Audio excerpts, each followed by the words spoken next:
नमस्कार दोस्तों, आपका स्वागत है यूपी मेंटर में। अब आज हम पढ़ेंगे यूपी टेट में पूछे गए हिंदी के 30 इम्पोर्टेंट क्वेश्चन। तो चलिए शुरू करते हैं। क्वेश्चन नंबर 1, ये एक पैसेज है जो गद्यांश है, जिसे पढ़कर हमें ये क्वेश्चन के आंसर देने हैं। तो इसे हम पहले पढ़ लेते हैं। स्पष्टता, आत्मविश्वास, विषय की अच्छी पकड़ और प्रभावशील भाषा में अपने विचार और भावनाओं को व्यक्त करना ही संप्रेषण कला है, जो निरंतर अभ्यास से निखारी जा सकती है। एक दिन में कोई अच्छा वक्ता नहीं बन सकता तथा भाषा पर अन्यासी किसी की पकड़ नहीं हो पाती। इसी अभ्यास से स्वामी विवेकानंद ने जिस संप्रेषण कला का विकास किया था, उसे विश्व धर्म सम्मेलन में लाखों अमेरिकी निवासियों की चकित और मोहित कर दिया। तो चलिए पहला क्वेश्चन देखते हैं।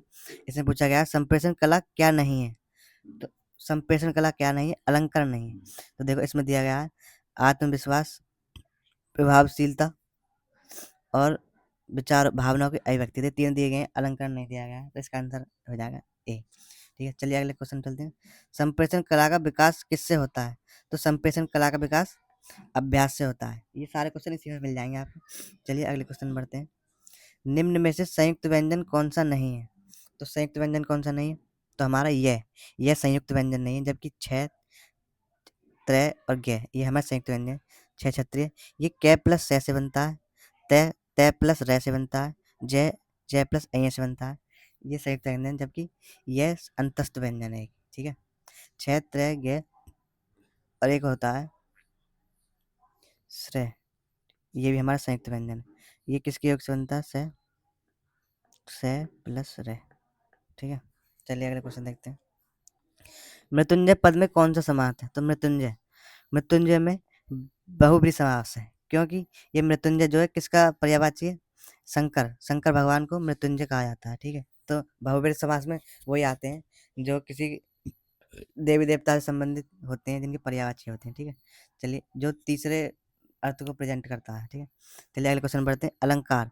अलंकार में किस उपसर्ग का प्रयोग हुआ है? तो अलंकार अलंकार में अलम। ठीक है, जो ऑप्शन नंबर डी है ये सही है, अलम उपसर्ग का प्रयोग हुआ है।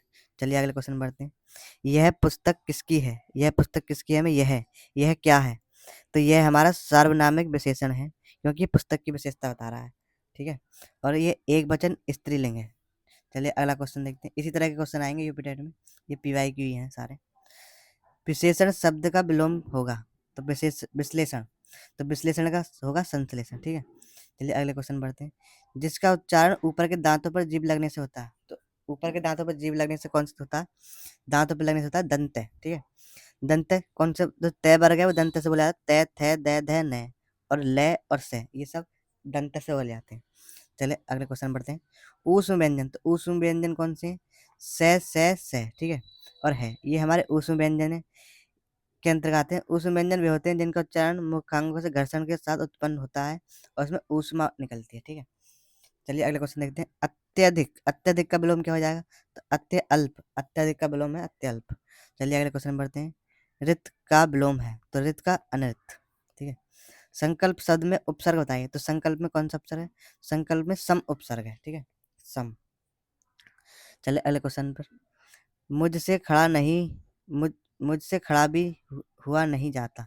तो इसमें कौन सा वाच्य है? तो इसमें भाव वाच्य है, क्योंकि इसमें खड़ा नहीं होने का भाव आ रहा है। ठीक है, और ये इसकी पहचान ही ये इसमें नकारात्मक होता है सेंटेंस। ठीक है, किसी कार्य का ना होने का बोध होता है भाव वाच्य में। चलिए अगला क्वेश्चन बढ़ते हैं। तत्वर तत्भव और उसके तत्सम का कौन सा मेल गलत है? तो हमें बताना है कौन सा मेल गलत है। तो लौंग और लवंग, लुनाई, लवण्यता, आंत का अंत या आयुष का आधे। तो इसमें दो दो क्वेश्चन गलत थे। ठीक है, बी और सी। बी और सी, विकल्प बी और सी के तद्भव और तत्सम मेल गलत है। आंत का तत्सम आत्र होता है और लुनाई का लावण्यता का मेल गलत है। ठीक है, चलिए अगले क्वेश्चन बढ़ते हैं। लेखक और उसकी रचनाएं कौन सा जोड़ा गलत है? तो option number C Skandagupta Lakshmi Narayan की रचना नहीं है, जबकि स्कंदगुप्त किसकी है? जयशंकर प्रकाश की है स्कंदगुप्त। जबकि संस्कृति के 4 अध्याय ये हमारी रामधार सिंह दिनकर जी की है, और रसज्ञ रसज्ञ रंजन ये है आचार्य महावीर प्रसाद द्विवेदी की। इसी प्रकार अशोक के फूल किसकी है? हजारी प्रसाद द्विवेदी की रचना है। चलिए अगले क्वेश्चन बढ़ते हैं। कवि और उसकी रचना का कौन सा जोड़ा सही नहीं है? तो कवि और जो ये है शिवराज भूषण, ये भूषण की रचना है, सही है ये। शब्द रसायन देव की है, ये भी सही है। परिमल, परिमल भी सूर्यकांत त्रिपाठी निराला की रचना है। लेकिन उद्भव शतक ये भारतेंदु जी की नहीं है, जबकि उद्भव शतक जो है जगत नारायण दास रत्नाकर की रचना है। ठीक है, चलिए अगले क्वेश्चन बढ़ते हैं। लेखस और उसकी कृति के युग में कौन सा गलत है? तो बोलगा से गंगा ये राहुल शंकराचार्य की है, ये भी सही है। सूरज का सातवां घोड़ा ये धर्मवीर भारती जी की है। आर्य का आदि देश ये डॉक्टर संपूर्णानंद की है। ये लेकिन ये दर्शन दिग्दर्शक है, ये रामचंद्र शुक्ल की नहीं है। ये दर्शन दिग्दर्शक है हमारे राहुल शंकराचार्य जी की। ठीक है, दर्शन दिग्दर्शन। चलिए अगले क्वेश्चन में बढ़ते हैं। ब्राह्म चिन्ह की दृष्टि से कौन सा वाक्य शुद्ध है? तो हम आप पहचानेंगे इसमें कौन सा वाक्य अशुद्ध है। वह ईमानदार, परिश्रमी, कर्मठ और मृदुभाषी है, ये सही है। उसके पास धन, वैभव, कौमा, नौकर चाकर आदि सभी कुछ है, ये भी सही है। हाँ मेरा यही विचार है, तो ये गलत है क्योंकि यहाँ पे एक कॉमा आएगा हाँ के बाद। ठीक है, ऑप्शन नंबर डी। आप हमारे घर आना चाहते हैं कॉमा तो आइए, ठहरना चाहते हैं तो ठहरिए। ठीक है, तो ऑप्शन नंबर सी ये गलत है, ये इसका राइट आंसर हो जाएगा। कौन सा शब्द भिन्न अर्थ और प्रकृति का है? तो इसमें कौन सा शब्द है? चिरं चिरंतन, शाश्वत और सनातन। ठीक है, जो बहुत आदिकाल से चले आ रहे हो, इसका मतलब चिरंतन, सनातन और शाश्वत, इन तीनों का ही मतलब हुआ है। लेकिन अधुनातन जो आधुनिक है, आधुनिक है, उसका मतलब ये है। ठीक है, चलिए आगे और देखते हैं क्वेश्चन।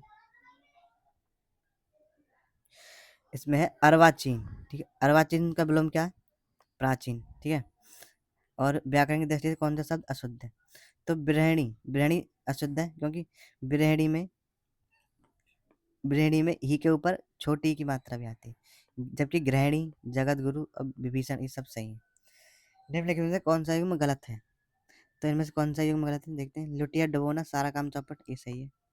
सब्ज बाग दिखलाना, हरा भरा करना, ये गलत है। मुट्ठी गर्म कराना, निस्बत देना, ये सही है। भाई का लाल, साहसी व्यक्ति, ये भी सही है। जबकि सब्ज बाग दिखलाना ये होता है लालच देकर बहकाना। मेरी भावना, मेरी भावना भाव हरो, राधा नागरी सोए, जातन की जहाँ पर है, श्याम हरित दुहि होए। उपयुक्त दोहे में कौन सा अलंकार है? तो इसमें अलंकार पहचानना है। तो इसमें सी और डी, श्लेष और रूपक दोनों ही अलंकार सही बैठ रहे हैं।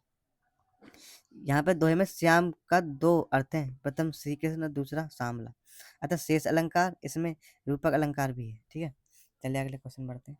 गौशाला में कौन सा समास है? गौ और शाला, गाँव के लिए शाला मतलब गाय, गाय के लिए शाला, तो इसमें तत्पुरुष समास है जो कि संप्रदान तत्पुरुष है। ठीक है, गौ के लिए शाला। ये चलिए अगले क्वेश्चन बढ़ते हैं। देशभक्ति में कौन सा समास है?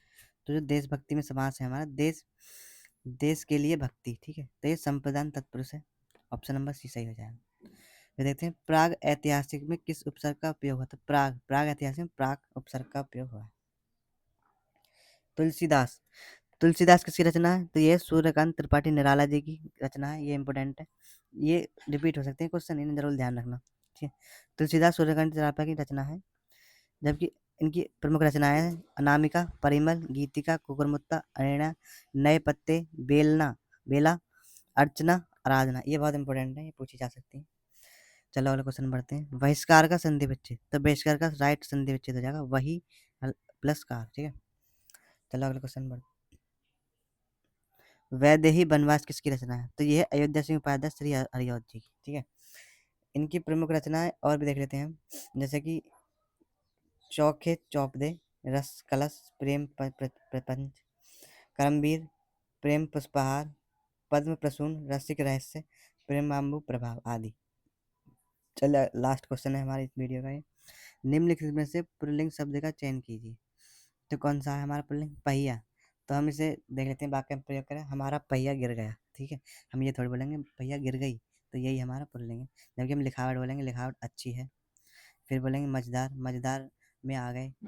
फिर पखावज, पखावज बजा यंत्र होता है जो वाद्य यंत्र। ठीक है, चलो आप वीडियो को यहीं अंत करते हैं, हमारे 30 क्वेश्चन हो गए हैं, ये इंपॉर्टेंट है, ये रिपीट होते हैं यूपी टेट में।